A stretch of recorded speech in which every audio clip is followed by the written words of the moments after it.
수요일 저녁 예배 하나님 앞에 드리겠습니다.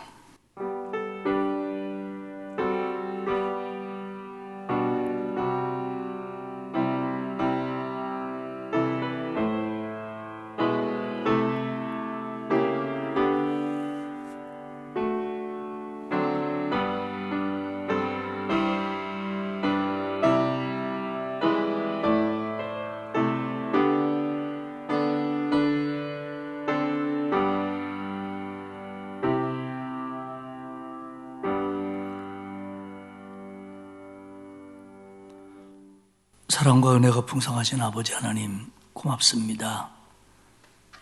코로나19로 여러 가지 어려운 하루하루 속에서 오늘도 지켜주시고 이 저녁 다시 한번 하나님 앞에 나와 그리고 가정에서 수요 예배로 하나님 앞에 서게 하시니 고맙습니다.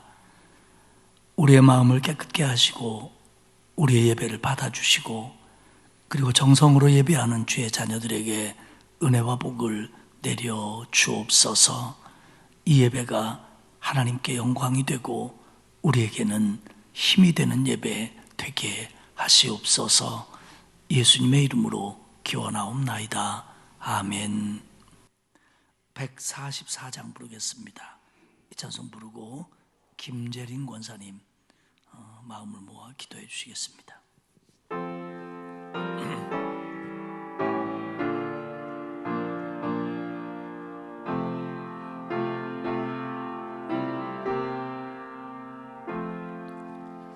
예수 나를 위하여 십자가를 지되 세상 죄를 지시고 고초당하셨네. 예수님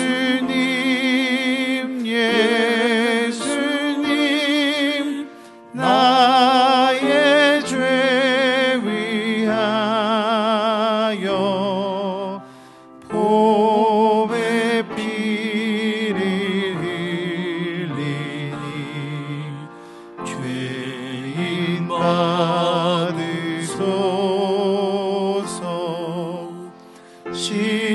십자가를 지심은 무슨 죄가 있나. 저무지한 사람들 메시아 죽였네. 예수님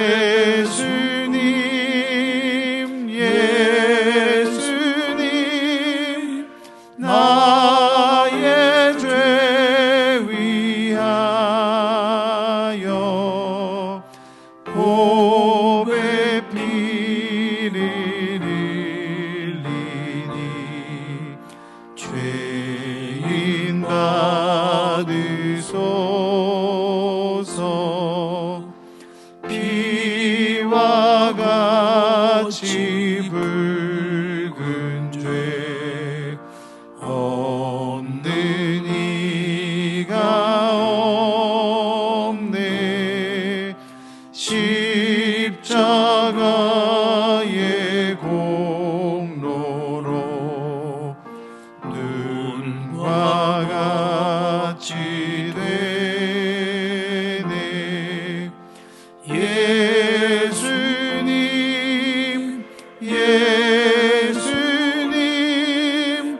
나의 죄 위하여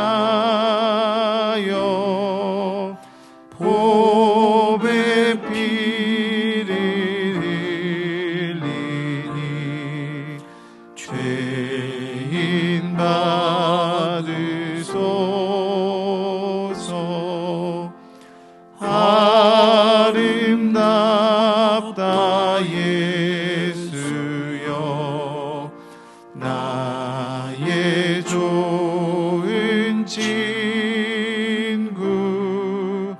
예수님 예수 공로 아니면 영원 영벌 받네.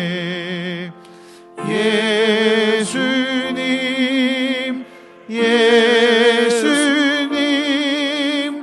나의 죄 위하여 보배 피를 흘리니 죄인 받으소서.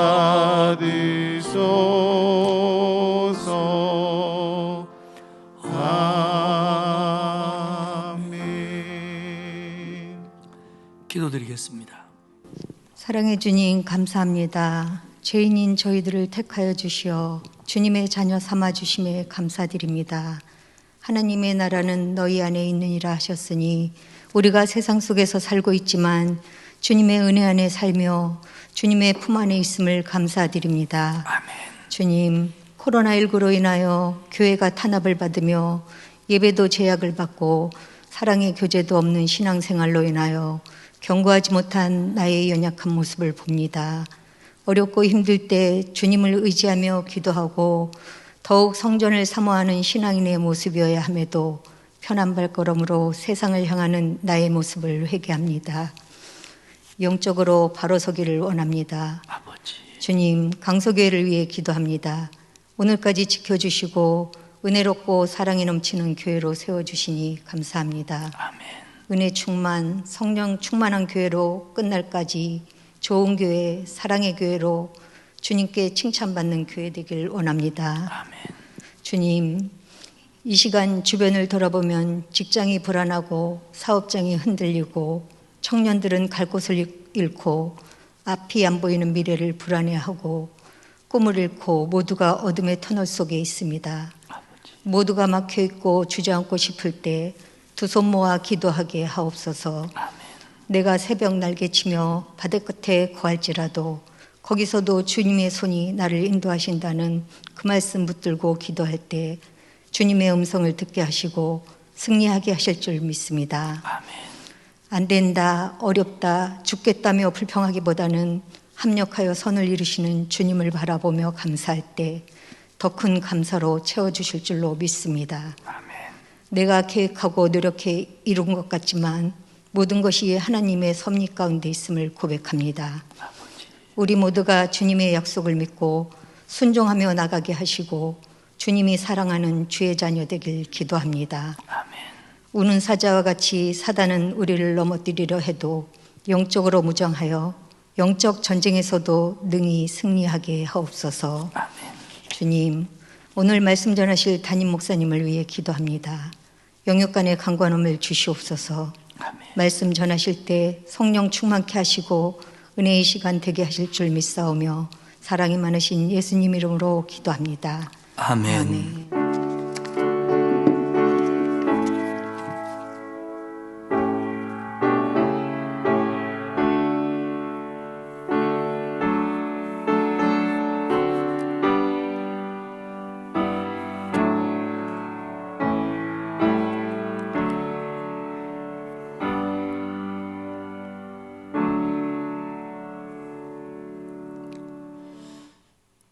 교회, 학교의 대부분의 부서들이 지난 주일부터 현장 예배를 드리고 있습니다. 여러분 자녀들, 또 손주들, 또 구역의 식구들 권면해서 예배에 참여할 수 있도록 그렇게 해주시길 바랍니다. 사순절 기도회가 계속 진행되고 있습니다. 오늘로 2주가 지났습니다. 벌써 여러분들 끝까지 잘 참여해 주시기를 바랍니다. 종료주일에 세례 예식을 진행을 할 겁니다. 대상은 많을 거라고 생각은 하지 않는데요. 그래서 다음 주일부터 3주간 세례자 교육을 하겠습니다. 여러분들 신청해 주시고 또 권면해 주시고, 그래서 작년에는 이제 코로나로 인해서 세례 예식도 못했습니다만은 올해는 그때의 그 상황에 맞추어서 적절하게 세례 예식을 하려고 합니다. 그러니 여러분들 기도해 주시고 또 세례 받아야 될 분들 받도록 그렇게 기도해 주시기를 바랍니다. 하나님의 말씀은 느헤미야 10장입니다. 제 성경으로는 741페이지고요. 전체를 봐야 됩니다만은 28절부터 보도록 하겠습니다. 느헤미야 10장 28절에서 마지막 절 39절까지 한 절씩 교독하겠습니다. 느헤미야 10장 28절입니다. 그 남은 백성과 제사장들과 레위 사람들과 문지기들과 노래하는 자들과 느디님 사람들과 및 이방 사람과 절교하고 하나님의 율법을 준행하는 모든 자와 그들의 아내와 그들의 자녀들 곧 지식과 총명이 있는 자들은 다 그들의 형제 귀족들을 따라 저주로 맹세하기를 우리가 하나님의 종 모세를 통하여 주신 하나님의 율법을 따라 우리 주 여호와의 모든 계명과 규례와 율례를 지켜 행하며 우리 딸들을 이 땅 백성에게 주지 아니하고 우리 아들들을 위하여 그들의 딸들을 데려오지 아니하며 혹시 이 땅 백성이 안식일에 물품이나 온갖 곡물을 가져다가 팔려고 할지라도 우리가 안식일이나 성일에는 그들에게서 사지 않겠고 일곱째 해마다 땅을 쉬게 하고 모든 빚을 탕감하리라 하였고 우리가 또 스스로 규례를 정하기를 해마다 각기 세겔의 3분의 1을 수납하여 하나님의 전을 위하여 쓰게 하되 곧 신성을병과 항상 드리는 소제와 항상 드리는 번제와 안식일과 초하루와 정한 절기에 쓸 것과 성물과 이스라엘을 위하는 속죄제와 우리 하나님의 전의 모든 일을 위하여 쓰게 하였고 또 우리 제사장들과 레위 사람들과 백성들이 제비 뽑아 각기 종족대로 해마다 정한 시기에 나무를 우리 하나님의 전에 바쳐 율법에 기록한 대로 우리 하나님 여호와의 제단에 사르게 하였고 해마다 우리 토지 소산의 만물과 각종 과목의 첫 열매를 여호와의 전에 드리기로 하였고 또 우리의 맏 아들들과 가축의 처음 난 것과 소와 양의 처음 난 것을 율법에 기록된 대로 우리 하나님의 전으로 가져다가 우리 하나님의 전에서 섬기는 제사장들에게 주고 또 처음 익은 밀의 가루와 거제물과 각종 과목의 열매와 새 포도주와 기름을 제사장에게로 가져다가 우리 하나님의 전에 여러 방에 두고 또 우리 산물의 11조를 레위 사람들에게 주리라 하였나니 이 레위 사람들은 우리의 모든 성읍에서 산물의 11조를 받는 자임이며 레위 사람들이 11조를 받을 때에는 아론의 자손 제사장 한 사람이 함께 있을 것이요 레위 사람들은 그 11조의 10분의 1을 가져다가 우리 하나님의 전 곳간에 여러 방에 두되 곧 이스라엘 자손과 레위 자손이 거제로 드린 곡식과 새 포도주와 기름을 가져다가 성소의 그릇들을 두는 골방 곧 섬기는 제사장들과 문지기들과 노래하는 자들이 있는 골방에 둘 것이라. 그리하여 우리가 우리 하나님의 전을 버려두지 아니하리라. 아멘. 느헤미야 8장에서 말씀을 통한 영적 각성이 이스라엘 백성들에게 일어났습니다. 에스라는 하나님의 율법을 낭독하고 레위인들은 그룹별로 찾아다니면서 그 말씀을 설명해 주었고 백성들은 귀를 기울여서 하나님의 말씀을 들었습니다. 그래가지고 그들에게 이제 영적 각성이 일어났습니다. 느헤미야 9장에서는 그런 영적 깨달음을 중심으로 그들이 회개하고 고백을 합니다. 금식을 하고 굵은 베옷을 입고 티끌을 뒤집어 쓰고 하나님을 찬양하고 하나님이 자기들을 어떻게 보호하셨고 어떻게 인도하셨는가를 기억하며 자기 조상들의 범죄와 배신을 하나님 앞에 고백을 합니다. 그리고는 하나님 앞에서 자기들은 하나님의 말씀에 순종할 것을 다시 다짐하고 그리고 다시 맹세하고 언약을 세웁니다. 이것이 느헤미야 9장 마지막 절의 얘기입니다. 성서학자들은 느헤미야 9장 마지막 절은 느헤미야 10장과 연결이 되었었을 것이다. 그렇게 보는 사람들도 있습니다. 느헤미야 9장 38절을 한번 봅시다. 우리가 이 모든 일로 말미암아 이제 견고한 언약을 세워 기록하고 우리의 방백들과 레위 사람들과 제사장들이 다 인봉하나이다 하였느니라. 이제 하나님과 언약하는 내용들을 글로 적었습니다. 그리고 종교 지도자들, 정치 지도자들이 거기에 서명을 합니다. 아마도 그들 나름대로 그 시대에 도장을 찍었던지 그랬을 것 같습니다. 어쨌든 서명으로 보면 되고요. 그래서 서명을 해서 그것을 성전에 보관을 하는 겁니다. 일종의 언약갱신입니다. 언약갱신. 이 갱신이라고 하는 말은 두 가지 의미를 갖습니다. 하나는 어떤 것들이 유효기간이 만료됐을 때 연장하는 걸 갱신이라고 합니다. 그래서 여권을 갱신했다든지 그러면 그 시간을 연장하는 거죠. 그런가 하면 갱신의 또 하나의 뜻은 다시 새롭게 함입니다. 그러니까 그들이 지금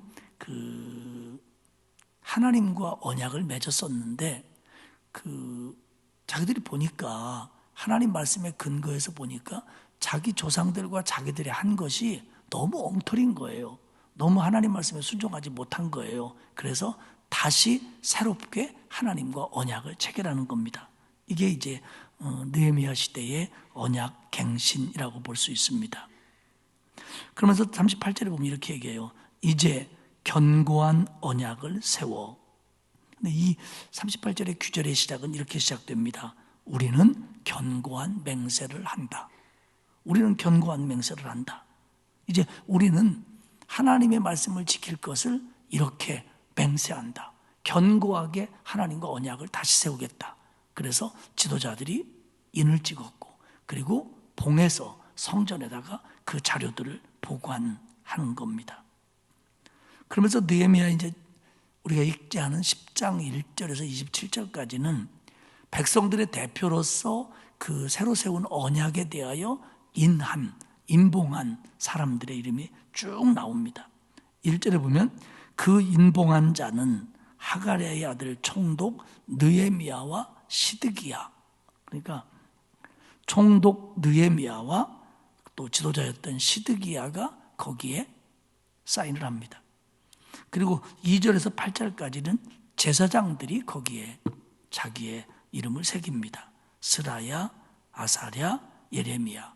물론 이 예레미야는 우리가 익히 알고 있는 그 예레미야는 아닙니다. 그래서 제사장들이 한 21명 정도가 그 새로운 언약에 인복을 합니다. 그리고 9절에서 13절까지는 17명의 레위 사람들의 이름이 나옵니다. 그들이 레위 사람들 중에서도 지도자였겠지요. 그들이 자신들의 이름을 거기에 써놓습니다. 예수와 빈누이, 간비엘 이런 사람들입니다. 근데 이 이름 중에는 개인의 이름도 있지만 집안의 이름도 있습니다. 어떤 사람들은 그 당시에 자기 이름이 있음에도 불구하고 자기 집안 이름을 자기 이름처럼 썼던 거죠. 우리 옛날에 저 이름이 이덕한이지만 이렇게 얘기하면 미스터 리 하는 것처럼 집안의 이름을 자기 이름처럼 썼던 사람들도 있습니다. 그래서 지금 이름 중에는 스룹바벨 때 온 집안 이름을 그대로 쓰는 그런 사람들도 나타나고 있습니다. 그리고 14절에서 27절까지는 이제 백성의 우두머리들의 이름이 나와요. 44명이 나오는데 역시 마찬가지로 그 중에는 가문을 대표하는 사람들의 이름이 등장을 합니다. 하나님 앞에 이렇게 견고한 약속을 하겠다. 그리고 인봉을 하고 성전에 보관했는데 그때 인봉한 사람들, 백성들의 대표는 이러이러한 사람들이다 쭉 나옵니다. 그리고는 이제 우리가 읽은 28절부터 그 내용들이 나오는데 28절과 29절은 공동체 모두가 이 견고한 맹세에 새로운 언약갱신에 참여했다는 것을 밝힙니다. 28절에 보면 이 맹세에 참여한 사람들, 인봉은 안 했지만 구두로 동참한, 마음으로 동참한 사람들의 그 그룹이 쭉 나옵니다. 그 남은 백성과 제사장들과 레위 사람들과 문지기들과 노래하는 자들과 느디님 사람들과 이방 사람들과 절교하고 하나님의 율법을 준행하는 자, 이 모든 사람들이 이 언약 체결식에 마음을 보탰다는 겁니다. 사실 한마디로 얘기하면 그 당시에 온 이스라엘 백성들 전부입니다. 그런데 느헤미야는 이것이 백성들 모두가 다 개개인이 적극적으로 참여했다는 걸 강조하기 위해서 임봉한 사람들의 이름도 밝히고, 임봉은 안 했지만 그때 참여했던 그룹들의 나머지의 이름들도 친절하게 밝히고 있습니다. 그 남은 백성, 뭡니까? 모든 사람이 이 일에 동참했다는 걸 강조하는 겁니다. 제사장, 레위인, 성전 문지기들, 노래하는 자들, 느디님 사람들. 제사장 우리가 알고 있고요. 레위인도, 여기 레위인들은 주로 이제 성전에서 일하는 레위인도 있고, 그리고 지역에서 일하는 레위인도 있었겠지요. 성전 문지기들, 우리가 생각하는 것처럼 군인이나 경찰이 되어서 성전 문을 지키는 게 아니라 성전 문지기들도 레위인들만 할 수 있는 겁니다. 그것도 구별된 직분이었고요. 노래하는 자들도 레위인들만 할 수 있는 구별된 직분이었습니다. 느디님 사람들은 어느 지역의 사람들처럼 들려지지만, 제가 에스라서에서 한번 말씀을 드렸는데, 이것은 성전을 관리하는 역할을 하는 사람들을 이렇게 불렀을 가능성이 많다는 게 성서학자들의 생각입니다. 그러니까 제사장이나 레위인은 아니지만 성전을 관리하는 사람들이 또 있었다는 겁니다. 그런 사람들이 느디님 사람들이었을 거다, 이렇게 얘기합니다.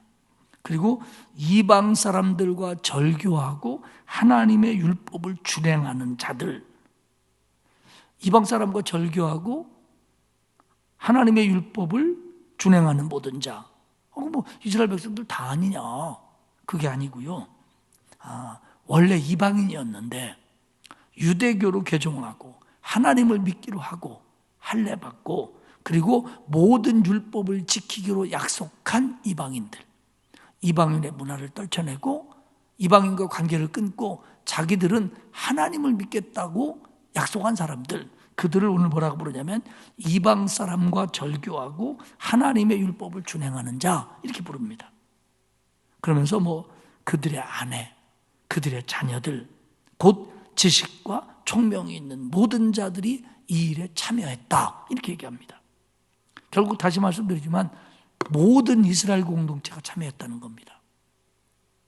말씀을 듣고 깨닫고 회개하고 고백하고 이 언약을 세우다 보니까 이 충만한 은혜가 그들 모두를 참여시켰다고 하는 겁니다.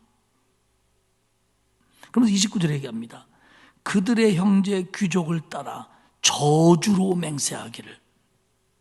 이 귀한 언약식을 체결하는데 저주로 맹세했다고 표현합니다. 우리 좀 어감이 안 좋은데 그 말의 뜻은 뭐냐면 그겁니다. 이 언약을 어기고 이 맹세를 안 지키면 하나님의 어떤 저주와 심판을 받아도 좋다, 그런 마음과 그런 말로 이 언약에 임했다는 겁니다. 저주로 맹세하다. 저주했다가 아니고, 하나님, 우리가 이 언약을 이제 굳게 지킬 겁니다. 근데 우리가 만약에 이걸 못 지키면 하나님이 우리에게 어떤 저주를 내려도, 어떤 심판을 내려도 우리는 달게 받겠습니다. 그런 마음으로 오늘 이 언약 갱신에 참여했다는 겁니다. 그게 뭐냐?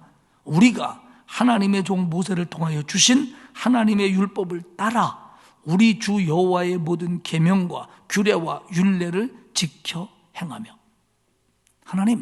하나님께서 모세를 통해서 준 율법, 규례, 법도 우리가 지킬 겁니다. 이제 지킬 겁니다. 그런데 못 지키면, 우리 공동체가 못 지키면 하나님 어떤 벌을 내려도 좋습니다. 이런 철저한 각오로 오늘 느헤미야를 중심으로 하나님 앞에 새로운 언약을 갱신했다고 하는 겁니다. 그러면서 30절에서부터 39절까지는 그 언약의 내용들이 쭉 나와요. 첫 번째는 뭐냐면 이방인과 결혼하지 않겠다는 겁니다. 이방인과 통혼을 금지하겠습니다 라고 그들은 하나님과 언약을 맺습니다. 30절에 보면 우리 딸들을 이 땅 백성에게 주지 않겠습니다. 다시 말하면 우리 딸들을 이방인들에게 시집 보내지 않겠습니다. 그 다음에 우리 아들들을 위하여 그들의 딸을 데려오지도 않겠습니다. 하나님을 모르는 이방 여인들을 우리 며느리로 삼지 않겠습니다. 우리 아내로 삼지 않겠습니다. 그렇게 약속을 합니다.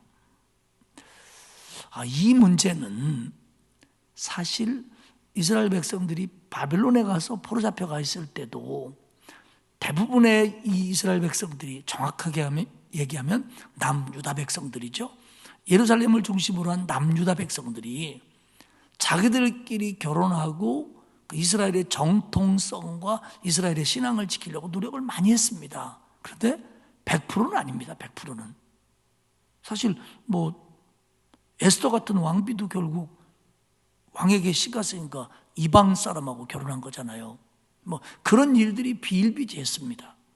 그리고 돌아와서도 자기들끼리만 결혼하려고 했지만 이게 잘 안 된 거예요.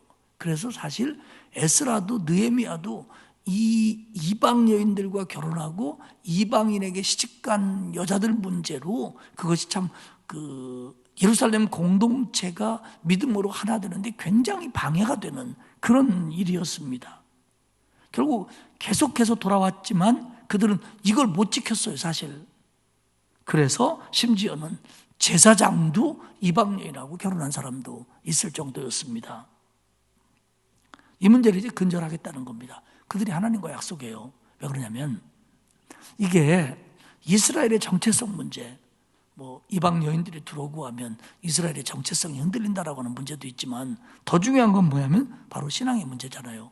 그들이 우상을 가지고 들어오니까, 이방 신앙을 가지고 들어오니까, 물론 그 중에는 정말 하나님을 섬기는 신앙으로 바뀌어가지고 좋은 신앙인이 될 수도 있습니다. 좋은 신앙인이 될 수도 있습니다. 그렇지만 안 그런 사람도 많았다는 거죠. 그냥 자기들이 어렸을 때부터 섬겨왔던 이방신을 결혼하고도 섬기는 거예요. 그러면 이 쑥맥 같은 남자들이 또 해가지고 따라다니면서 똑같은 짓을 했다는 거죠. 이것 때문에 하나님은 일찍이 이 문제를 금하셨고 에스라도 느헤미야도 이 문제를 막아보려고 그렇게 노력했고 오늘 그들이 은혜 받고 하나님 앞에 언약을 체결하는 자리에서 이제 그렇게 하지 않겠습니다 라고 하나님 앞에 굳게 약속을 합니다. 그래서 언약의 내용 첫 번째가 뭐냐면 이방인과 결혼하지 않겠다는 겁니다. 두 번째로는 안식일을 지키겠다는 겁니다. 31절에 보면 혹시 이방인들이 안식일이나 성일에 곡식이나 물건을 갖다 팔면 우리가 사지 않겠습니다. 이스라엘 백성들 생각에 물건을 파는 건 성일에 하면 안 된다, 안식일에 하면 안 된다 이렇게 생각했지만 사는 거 정도야 어떻겠냐 이렇게 생각하는 사람들도 많았다는 겁니다. 그런데 그것도 율법 위반이니까 사고 파는 걸 이제는 안 하겠다는 겁니다.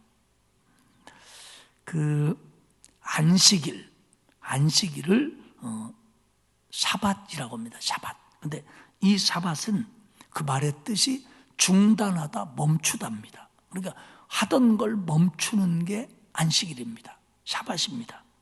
근데 이 샤밧은 꼭 우리가 일주일에 한 번 돌아오는 안식일만의 개념이 아니라 모든 형태의 쉼, 모든 형태의 안식에 사용되는 단어였습니다.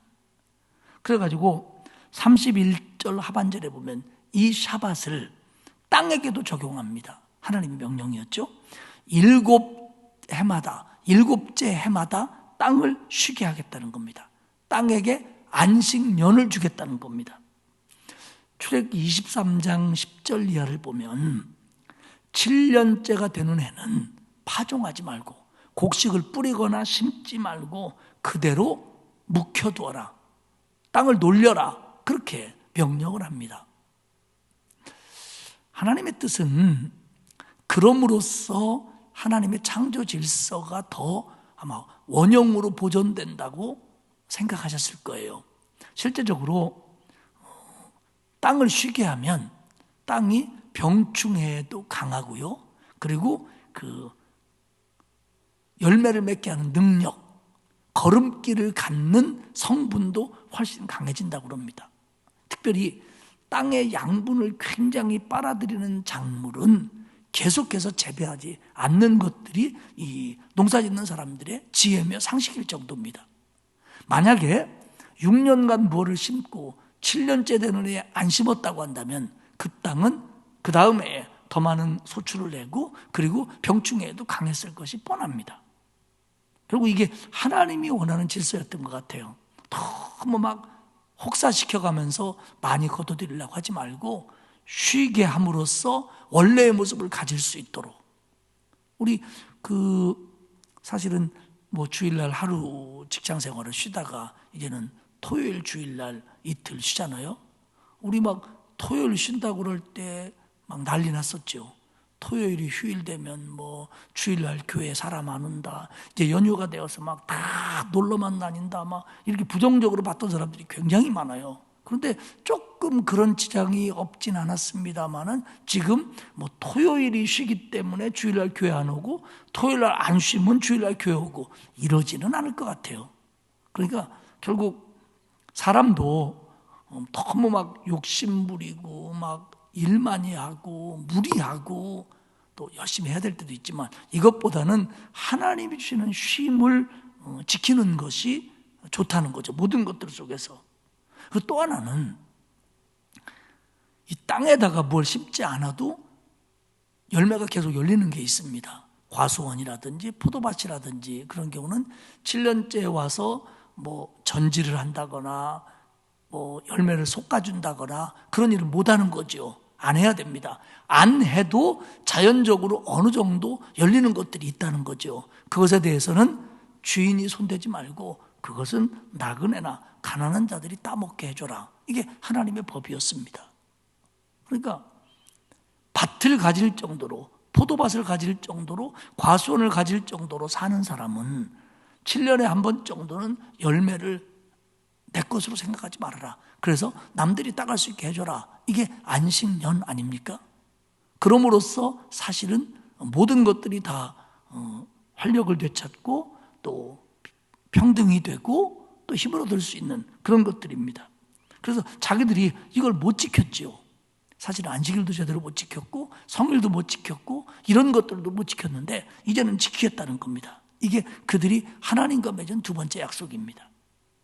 세 번째 약속은 성전을 위해서 헌금을 하겠다라는 약속입니다.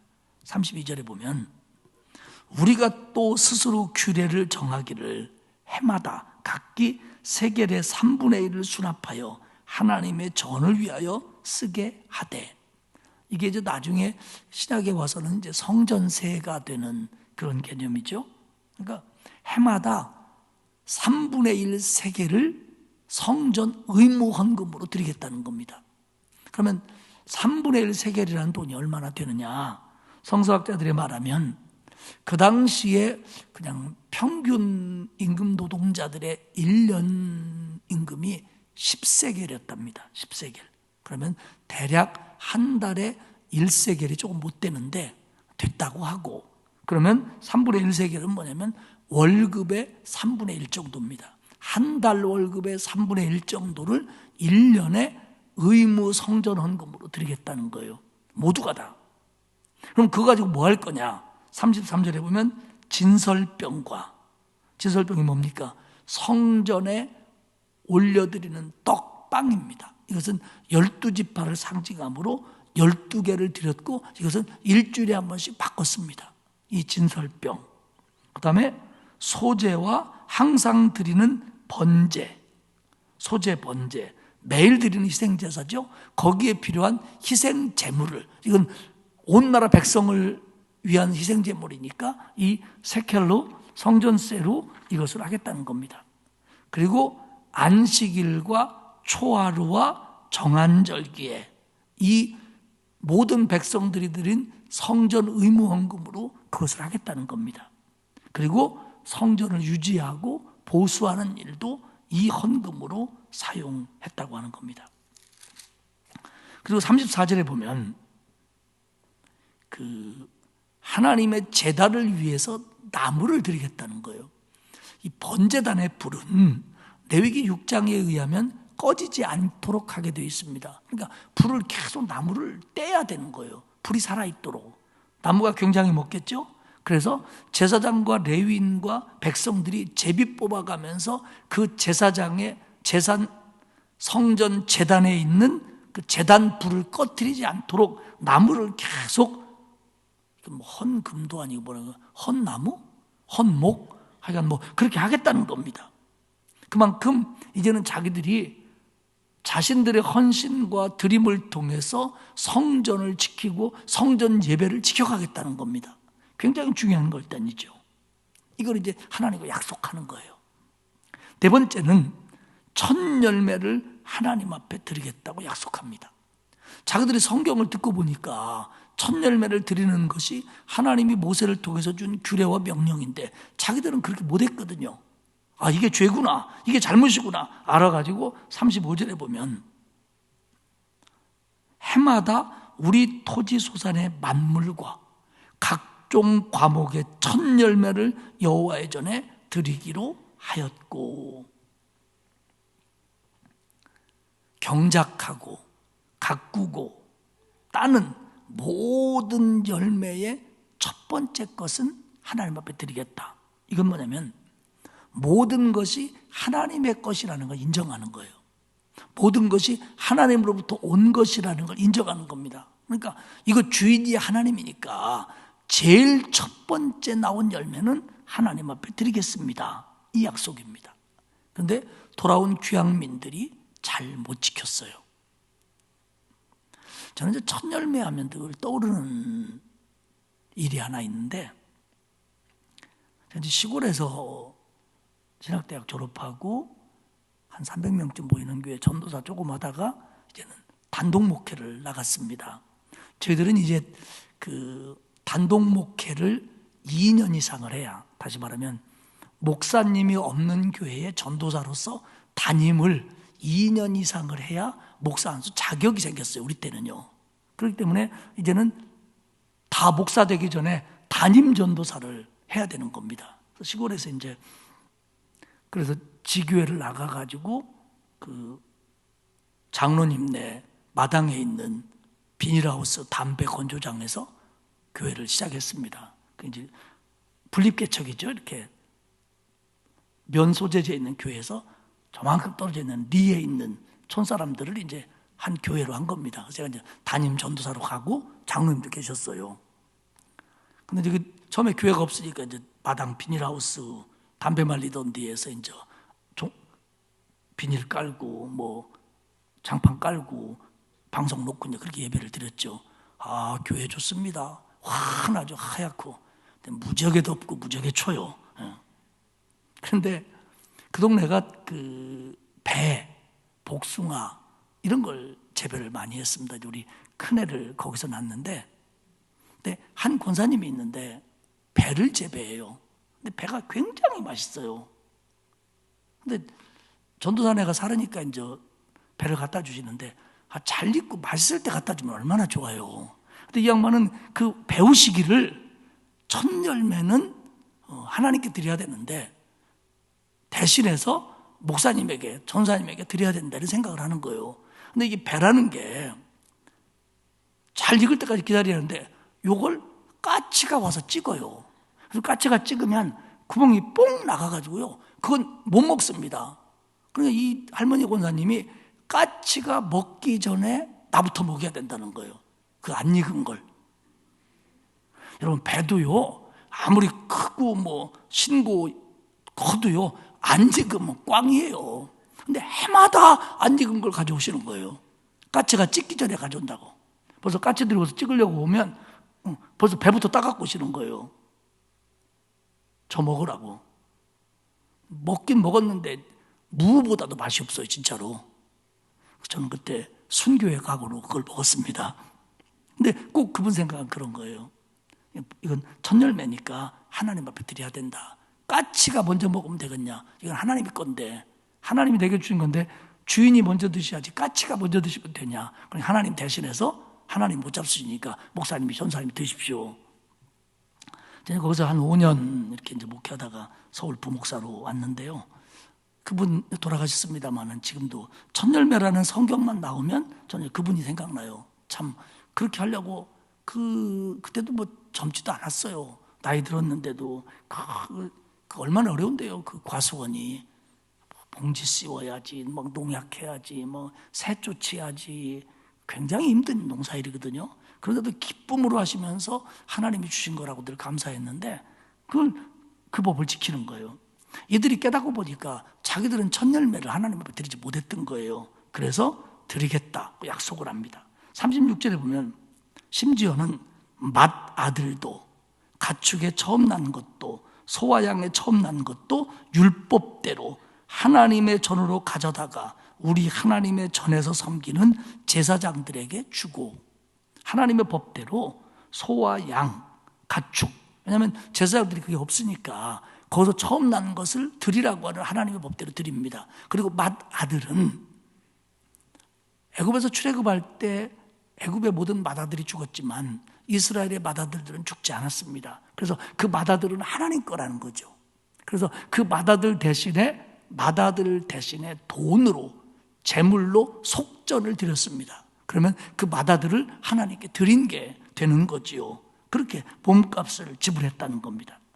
그리고 37장 상반절에 보면 처음 익은 물가루와 거제물, 과목의 열매, 새포도주와 기름, 이 가공을 하는 것들은 첫 열매라는 개념이 처음 나온 것일 수 없기 때문에 가장 좋은 것이라는 의미가 됩니다. 포도주나 기름은 첫 열매에 따라서 첫 열매의 과일과 가축과 쭉 나오다가 기름 포도주가 나오면 이 기름 포도주를 수식할 때는 이것은 제일 좋은 것이라는 뜻이 됩니다. 그래서 하나님 앞에 드릴 때 가공한 것들은 어떤 게 처음 것이냐 나중 것이냐가 없기 때문에 가장 좋은 것을 드리는 것으로 그렇게 율법은 해석을 하고 있습니다. 그렇게 드렸다는 겁니다. 첫 열매를 하나님 앞에 드리겠다. 다섯 번째 약속은 11조를 드리겠다는 겁니다. 37절에 보면 그 중반 10개쯤 보면 또 우리 산물의 11조를 레위 사람들에게 주리라 하였나니 이 레위 사람들은 우리의 모든 성읍에서 산물의 11조를 받는 자임이며, 하나님의 법은 레위인들이 성전에서 제사장을 도울 때는 예루살렘 사람들의 11조와 그리고 성전에 드려진 제물을 가지고 레위인들이 살 수 있었지만 나머지 지파들이 하나님이 준 가나안 땅에서 흩어졌을 때 그들은 지파별로 성읍에 들어가서 거기서 말씀을 가르치고 예배를 드리도록 그렇게 했습니다. 그럴 때는 그들이 생활할 게, 왜냐하면 땅을 받지 못했으니까. 다른 지파들은 땅을 다 받았지만 레위인들은 못 받았기 때문에 그 성읍에서 지파 사람들이 11조를 해서 레위인들이 생활할 수 있도록 해라. 이게 하나님의 법이었습니다. 그렇게 하겠다는 거예요. 그렇게 하겠다는 겁니다. 사실 그 먼 시골 동네에서 농사를 져서 그 농사의 11조를 성전에 제때에 드린다고 하는 건 쉽지 않았습니다. 그래서 그 지방에서 레위인들에게 11조를 드리고, 그것은 38절에 보면 레위인들이 그 11조를 받을 때는 반드시 제사장이 함께 있을 것이고, 왜냐하면 정확성을 위해서도 그랬을 것이고, 이게 하나님 앞에 드려진다는 것을 보증하고 상징하기 위해서 그 당시 자리에 제사장이 있어야만 되는 겁니다. 그러면 제사장이 그걸 받아가지고 그 성읍의 레위인들이 생활할 수 있도록 나눠주는 거죠. 이게 성읍의 11조입니다, 사람들이. 그러니까 레위인들이 그 백성들의 10의 1조로 살았어요. 그리고 이 레위인들은 자기들이 받은 거의 10분의 1을 제사장에게 다시 드립니다. 이런 규례들이 사실은 지금까지 성실하게 지켜지지 못한 거예요. 이 에스라 느헤미야를 잘 보면요, 지난번에도 한번 말씀을 드렸는데 레위인의 숫자가 제사장의 숫자에 비해서 너무 적어요. 사실은 제사장의 숫자보다 레위인의 숫자가 훨씬 많아야 되거든요. 그런데 왜냐하면 이 레위인 중에 제사장이 있는 거니까. 그런데 실제적으로 에스라나 느헤미야의 숫자가 나오는 걸 보면 레위인이 적어요. 오늘도 그 인봉한 사람들의 제사장 대표를 보면 21명이고 인봉한 사람들의 레위인의 대표를 보면 17명이에요. 이게 비례적으로 볼 때 레위인들이 너무 적은 거예요. 심지어는 에스라 8장에 보면 에스라가 이스라엘 백성들을 데리고 귀향하려고 할 때 귀향하려고 하는 날짜에 예루살렘으로 돌아가지를 못합니다. 왜냐? 레위인이 한 명도 없는 거예요. 그때 왔던 사람이 5,000명쯤 될 걸로 보는데 5,000명이 그 아하와 강가라고 하는 곳에서 이제는 집결을 했어요. 예루살렘으로 가려고 에스라가 이끌고. 그런데 거기서 보니까 레위인이 한 명도 없는 거예요. 아무도 안 가겠다는 거예요. 예루살렘으로, 이스라엘로. 이거 어떡하냐? 그래가지고 특별히 각 동네로 소집장을 보내갖고 레위인들 좀 가자 하고서 모은 게 겨우 38명이 갑니다. 5,000명이 돌아가는 에스라 귀향 때 38명이 레위인이 돌아가요. 에스라 8장 얘기입니다. 이게 무슨 얘기냐면 레위인들은 알아요. 예루살렘과 유다로 돌아가면 자기는 땅이 없습니다. 왜냐하면 자기 조상들이 받은 땅이 없거든요. 그러면 자기들은 받은 땅이 없는데 거기 돌아가면 땅을 가진 사람들 혹은 땅 가지고 아직도 예루살렘에 있는 사람들 또 돌아가서 자기 땅을 주장할 수 있는 사람들이 10의 1조를 내야 레위인들이 가서 사는 겁니다. 근데 이거에 대한 확신이 없을 거예요. 바벨론에서도 안 지켜졌고 돌아가서도 제대로 지켜질 거라는 확신이 레위인들에게는 없었어요, 사실은. 그러니까 레위인들이 돌아가는 걸 망설이는 거예요. 그래서 몇 명이 없는 거예요. 제사장들은 그 나름대로 사명감을 가지고 돌아왔는데 레위인들은 제사장에 비해서 너무 적은 거예요. 이런 부분도 간과할 수 없는 부분이라고 성서학자들은 입을 모으고 있습니다. 하나님은 가나안 땅에 가서 땅을 나눠주고 레위인들에게는 안 나눠주면서 다른 지파들이 11조로 레위인을 책임져라 그렇게 얘기했는데 나중에 나라가 망하고 흩어지고 하다 보니까 이게 지켜질 수가 없는 거예요. 돌아와서도 못 지킬 거라고 생각되는 거예요. 그래서 레위인들은 상당 부분 돌아오지 않았습니다. 오늘 그들은 하나님의 말씀을 듣고 회개하면서 하나님과 약속하는 거예요. 우리 11조 드리겠습니다. 그래서 우리를 위해서 기도하고 우리 성읍의 아이들에게 말씀을 가르치고 여기서 하나님의 신앙을 전수해 주는 레위인들을 우리 성읍이 책임지겠습니다. 그런 약속을 그들이 합니다. 그리고 여섯 번째는 성전의 창고가 비지 않도록 하겠다고 약속을 합니다. 39절에 보면 이스라엘 백성이 거제로 드린 곡식, 새 포도주, 기름을 가져다가 성소의 골방에 두겠습니다. 이 골방은 뭐냐? 제사장들과 문지기들과 노래하는 자들이 있는 골방이라는 겁니다. 사택 같은 그런 개념이라고 보면 돼요. 결국 이 말은 뭐냐면 성전의 예물이 부족하지 않도록 하겠다는 겁니다. 여러분 잘 들으십시오. 성전의 풍요로움은 그 성전에 속해 있는 백성들이 하나님의 축복을 받은 것에 대한 상징입니다. 그러니까 백성들이 하나님의 축복을 많이 받아야 사실은 하나님의 성전도 가득 채울 수 있는 거예요. 그리고 반대로 얘기하면 하나님의 성전을 가득 채워야 그 백성들이 축복을 받는 겁니다. 이게 하나님의 누리예요. 근데 불행하게도 지난 수십 년 동안 이게 안 된 거예요. 성전이 늘 비어 있는 거예요. 성전의 곳간이. 결국 그들은 얘기합니다. 우리도 어려운데, 우리도 지금 돌아와서 먹고 살기 어려운데 우리가 어떻게 성전을 채우냐, 우리가 무슨 헌금을 하냐, 이런 논리였습니다. 근데 그들은 이제 고치는 거예요. 우리 깨달았습니다. 힘들어도 하겠습니다. 그렇게 해야 우리가 축복을 받는다는 걸 알았습니다. 가끔 보면요, 제가 목회하다가 몇 교회를 담임 목사하면서 이제 이렇게 교회들을 이렇게 보면요, 이런 분들이 있어요. 우리 교회는 부자요. 이렇게 생각을 하는 거예요. 우리 교회는 부자요. 저는 그 얘기가 참 좋아요. 교회가 부자인 게 얼마나 좋습니까? 교회가 가난해갖고 교역자 사례비도 못 주고 이웃 구제도 못하고 선교도 못하고 그냥 막 교회에서 점심 식사할 때 막 누가 밥 많이 먹을까 봐 겁나가지고 막 밥 조금씩 퍼주고 이렇게 돼봐야 이게 교회가 무슨 꼴입니까? 교회가 부자여서 신자들한테도 넉넉히 베풀고 이웃들한테 넉넉히 베풀고 교역자들한테 잘하고 이게 좋은 거지요. 근데 어떤 사람은 이렇게 생각하는 거예요. 교회가 넉넉하면 내가 헌금 안 해도 되겠네, 이렇게 생각하는 거예요. 그리고 교회가 쪼들리고 비대있다고 그러면 내가 헌금해야겠네, 이렇게 생각하는 사람이 있어요. 여러분 착각하면 안 되는 게요, 헌금은 하나님의 용돈 드리는 게 아니에요. 아버님 용돈 떨어졌슈? 아기야 남았다. 그래요, 그럼 다음에 드릴게요. 이게 헌금 아니에요. 마치 하나님이 용돈 떨어지면 내가 채워드리는 것을 헌금이라고 생각하면 안 돼요. 교회가 가난하든 부하든 나는 하나님 앞에 받은 바 은혜에 따라 하나님의 눈에 따라 몸을 드리고 마음을 드리고 물질을 드리는 게 헌신이잖아요. 근데 사실은 그렇게 생각하는 사람이 많아요. 그래서 어떤 목사님은요, 사실인데요, 자기네는 직원회 때 재정복을 안 한대요. 왜 그러냐 그러니까 잔액이 많으면 헌금이 준대요. 난 별로모 교회 다 봤어.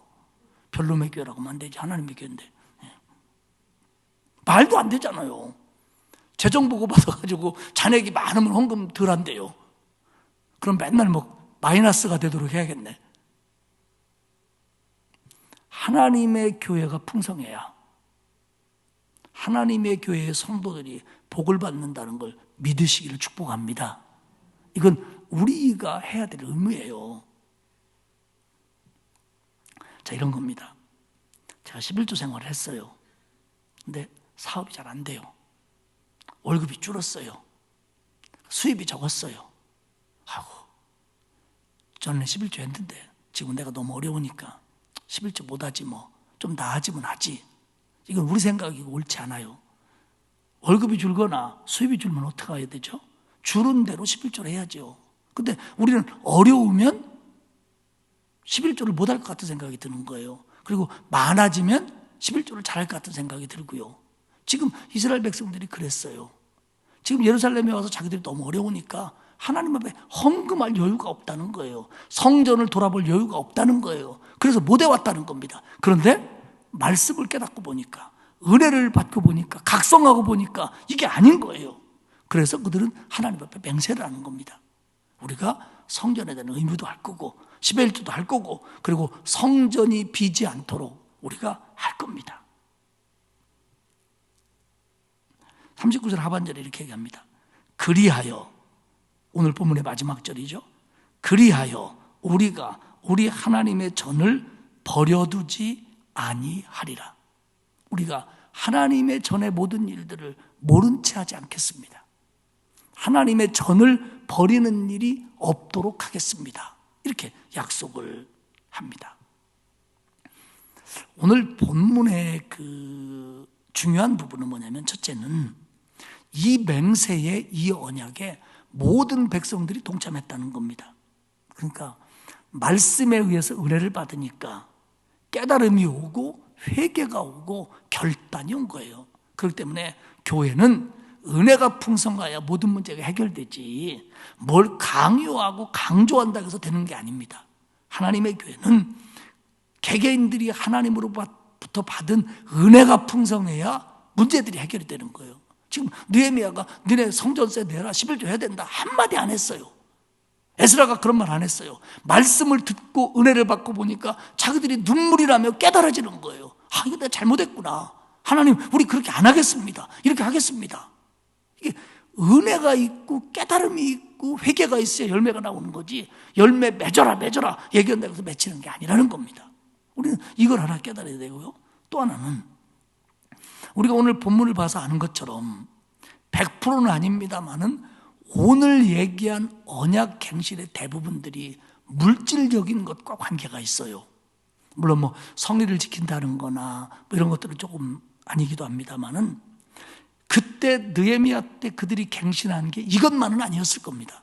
더 많은 부분을 하나님 앞에서 약속하고 갱신했을 거예요. 근데 왜 이 부분이 여기에 강조되어 있냐? 이건 그만큼 이 부분이 어렵다는 거예요.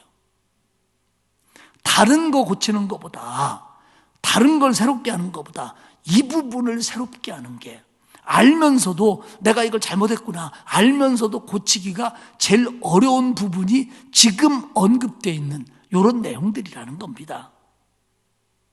그만큼 이게 어려운 부분인데 그들이 고치기로 했다는 겁니다.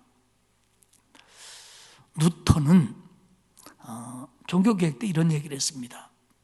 회심은 지갑의 회심을 동반해야 된다.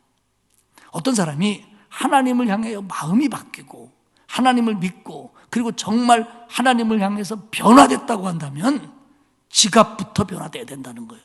그러니까 돈의 씀씀이 하나님과 나 사이에서의 물질의 문제부터 갱신돼야, 변화되고 개혁돼야 그게 종교개혁이라고 루터는 생각을 했습니다. 굉장히 주장을 했어요. 근데 저도 100% 자유롭다고 말 못하지만 우리는 물질적인 헌신 없이, 때로는 물질적인 헌신을 간과하며 하나님을 사랑하려고 할 때가 많아요. 그러니까 물질적인 거 빼고 나머지로 하나님을 사랑하려고 할 때가 많고, 그런 유혹을 우리는 많이 받습니다. 이스라엘 백성도 그랬고요. 그래서 우리를 고치는 겁니다. 저는 오늘 설교 준비를 하면서 저에게도 그렇고 우리 성도들에게도 그런 생각이 들었어요. 왜냐하면 우리에게도 언약 갱신이 필요한 거예요. 우리 모두 다 우장산 사거리에 모여서 막 뒤집어 쓰고 그렇게는 안 하더라도 어떤 때 내가 하나님 앞에서 내가 얼마나 말씀을 잘 지키고 있는지를 검토하고 스스로 하나님 앞에서 이 하나님과 나와의 약속을 갱신해 갈 필요가 있어요. 잘못을 인정하고, 하나님 이제 내가 이건 이렇게 하겠습니다. 특별히 중요한 기도 제목이 있을 때, 큰 은혜를 받았을 때, 큰 응답을 받았을 때, 또 때로는 큰 어려움이 왔을 때, 때로는 어떤 전환점에, 어떤 때는 하나님이 나한테 그런 감동을 주실 때, 그때 하나님과 약속하는 거예요. 하나님, 내가 교회를 이렇게 다니고 목사인데 이런 부분을 내가 못 지켰습니다. 하나님, 내가 굳게 하나님한테 약속할 겁니다. 이거 내가 지키겠습니다. 이거 내가 고치겠습니다. 이거 하겠습니다. 그래가지고 쓰고 임봉하고 묻어놓지는 못할지라도 마음으로 그렇게 해야 된다는 거죠. 하나님 앞에. 그래서 하나 이거 고치고 가고, 또 2개도 있을 수 있고 10개도 있을 수 있죠. 그렇게 하고 또 신앙생활 하다가 어느 또 시점에서 하나님 앞에 또 언약을 갱신하고.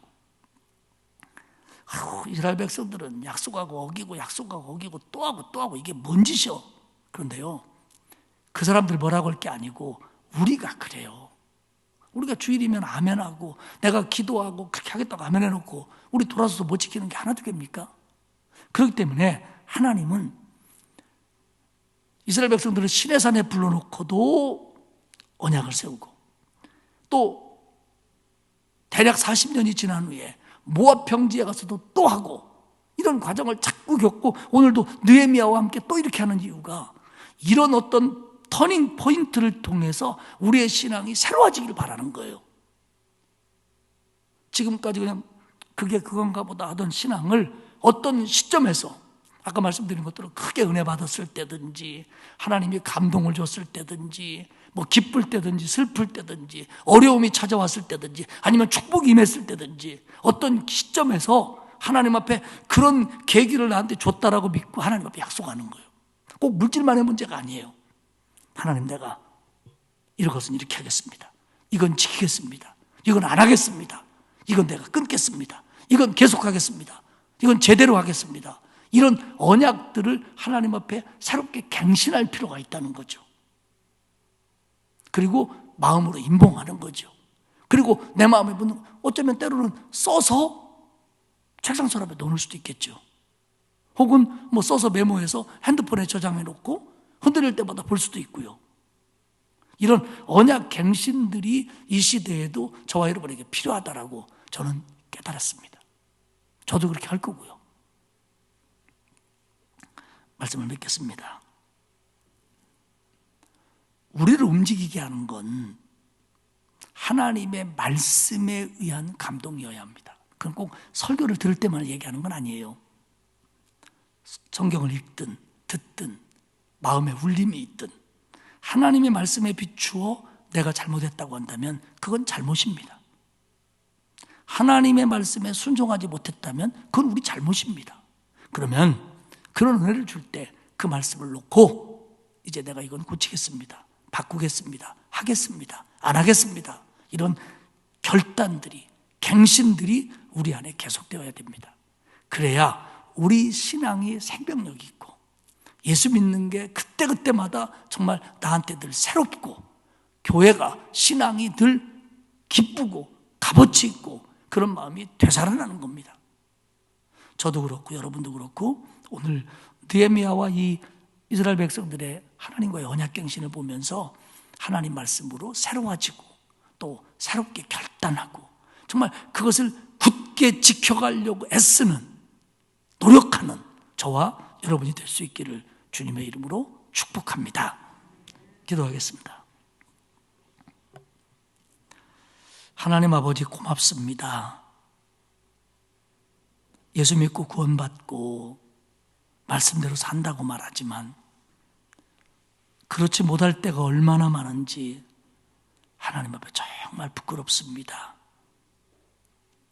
이스라엘 백성들이 성전을 짓고 성벽을 재건하고 그리고 말씀을 통하여 깨닫고 회개하고 그들이 결단하여 말씀에 입각하여 언약을 갱신하고 있는 모습을 저희들이 보았습니다. 하나님, 우리가 하나님 말씀에 입각하여 날마다 새로워지되 정말 하나님의 말씀에 순종하려고 하는 갱신들이 우리 안에 늘 일어나도록 도와주옵소서. 말씀에 서지 못하고 말씀에 순종하지 못하며 지키지 않으며 지키지 못하며 그렇게 해도 되는 것처럼 그렇게 굳어져가는 신앙이 되지 않도록 우리를 붙잡아 주시고 말씀으로 늘 새로워져서 하나님 앞에 바로 서는 우리 모두가 되도록 은혜를 주옵소서. 감사드리며 예수님의 이름으로 기도하옵나이다. 아멘.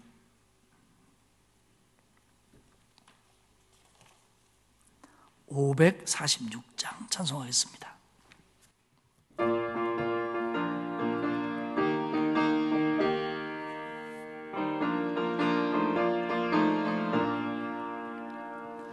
주님 약속하신 말씀 위에서 영원토록 주를 찬송하리라.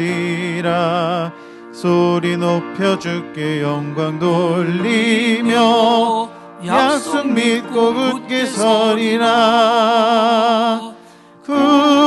굳게 서리. 영원하신 말씀 위에 굳게 서리. 굳게 서리.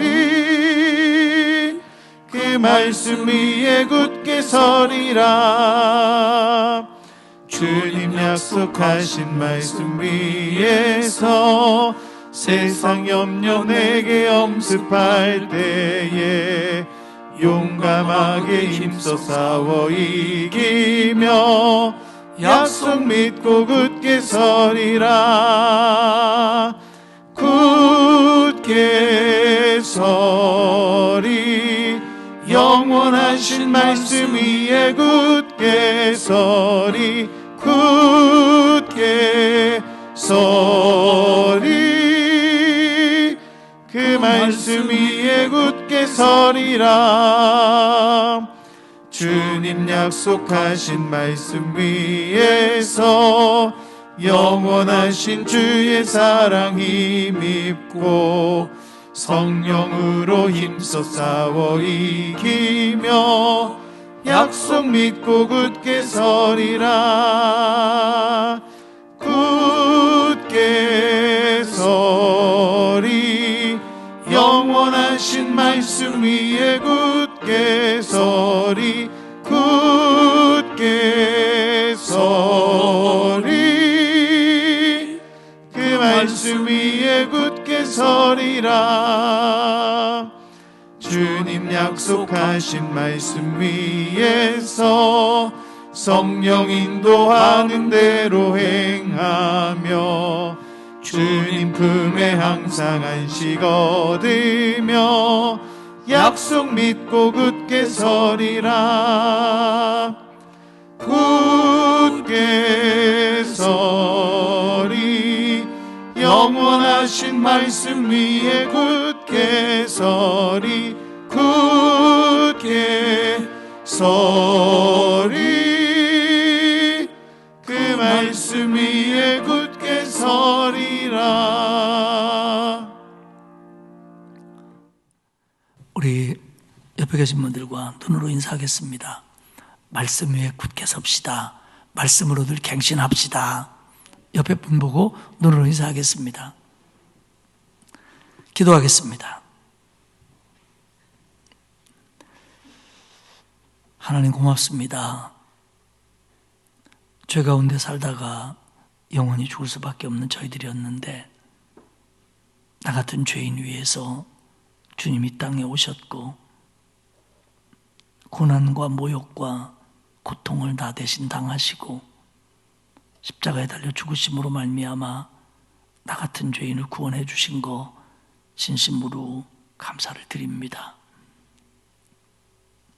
이 사실 우리가 아는데 믿는데 그리고 기뻐하며 확신하는데 우리는 어리석어서 믿는다고 하면서도 하나님의 말씀에 순종하지 못할 때가 얼마나 많았는지 모릅니다. 하나님, 우리를 용서하여 주옵소서. 마음으로, 입술로, 행동으로, 또 물질로 하나님의 명령을 어겼던 적이 얼마나 많았는지 모릅니다. 하나님, 우리를 긍휼히 여겨주시고 용서하여 주시고 말씀 위에 설 수 있는 은혜와 힘을 주옵소서. 잘못인 줄 알면서 잘못하고 있는 것 알면서 그 신앙대로 가지 말게 하시고 부족한 종을 비롯한 우리 성도들 모두가 말씀에 입각하여 하나님 앞에 날마다 새로워질 수 있도록 하나님 은혜를 내려 주옵소서. 우리는 약합니다. 말씀으로 늘 깨우쳐 주시고 하나님의 은혜로 풍성하게 해주시어서 정말 우리가 하나씩 또 하나씩 말씀 위에 설 수 있도록 하나님 은혜를 내려 주옵소서.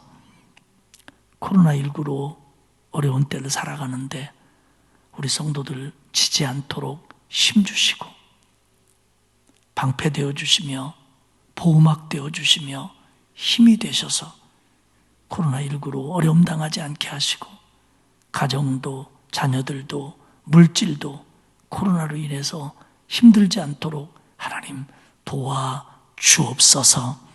사순절을 보내는 저희들 마음속에 깊은 하나님의 감동이 있게 하시고 정말 우리가 이 사순절을 통해서 한 가지라도 두 가지라도 새로워질 수 있도록 하나님 은혜를 베풀어 주옵소서.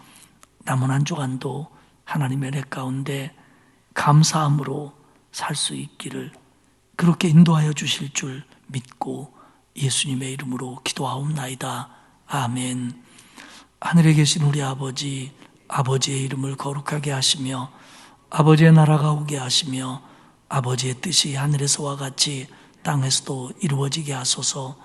오늘 우리에게 일용할 양식을 주시고 우리가 우리에게 잘못한 사람을 용서하여 준 것 같이 우리 죄를 용서하여 주시고 우리를 시험에 빠지지 않게 하시고 악에서 구하소서. 나라와 권능과 영광이 영원히 아버지의 것입니다. 아멘.